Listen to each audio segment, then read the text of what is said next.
Friends, today I would like to speak about a topic that is not necessarily directly related to Alzheimer's, but it is related to my experience with my mother. Anyone who has ever committed a loved one in an Alzheimer's home is for sure familiar with that feeling of complete helplessness as we are entrusting the well-being of our loved one to the medical staff, to the nurses at the home. In the last month of my mother's life, I believe that the nurses that were supposed to take care of her did not do a very good job, to say the least, and they did not take proper care of her, and there was so much more, to say the least, that they could have done to ease her physical pain, which was absolutely immense. And after her passing, I was so angry with those people. I was so hurt, and I had a hard time forgiving them for what I believed was ultimately a form of malpractice. And I also realized quite recently that I am struggling with forgiving. And as I was speaking to some close friends, I also realized that we know the theory about why we should be forgiving people that wronged us, that hurt us, that traumatized or abused us.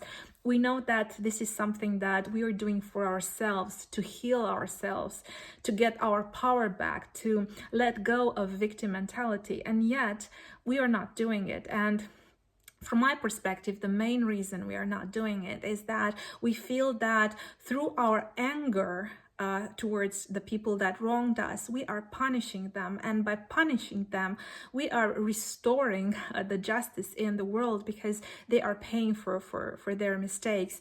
And this is, of course, a mental construct. Our pain, our emotional pain, our anger is not really punishing them, but it is for sure punishing us, and it is keeping us captive in a lot of emotional pain, and it is also keeping us captive in a past where we do not belong.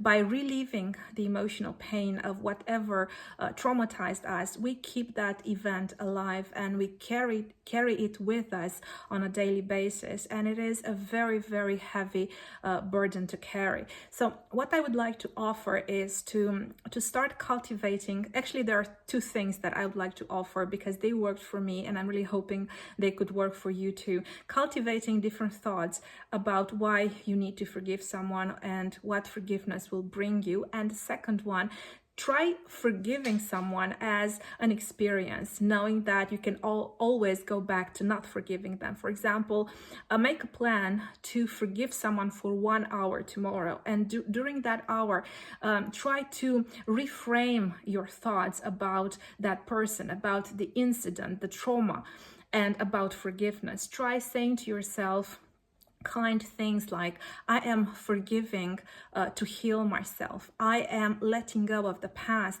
The past is not part of my identity anymore. I choose a different identity. I choose an identity where I don't have to carry the burden of my past trauma.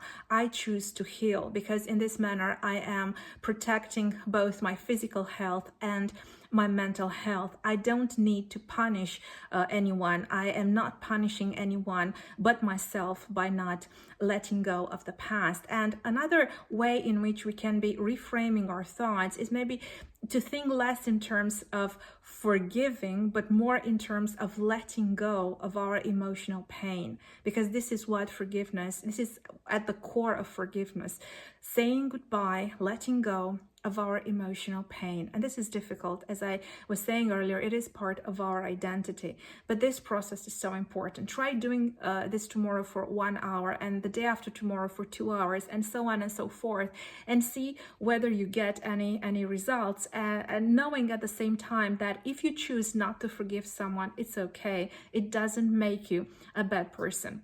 I hope this is helpful, and I'll see you in the next video, guys. Hugs and kisses.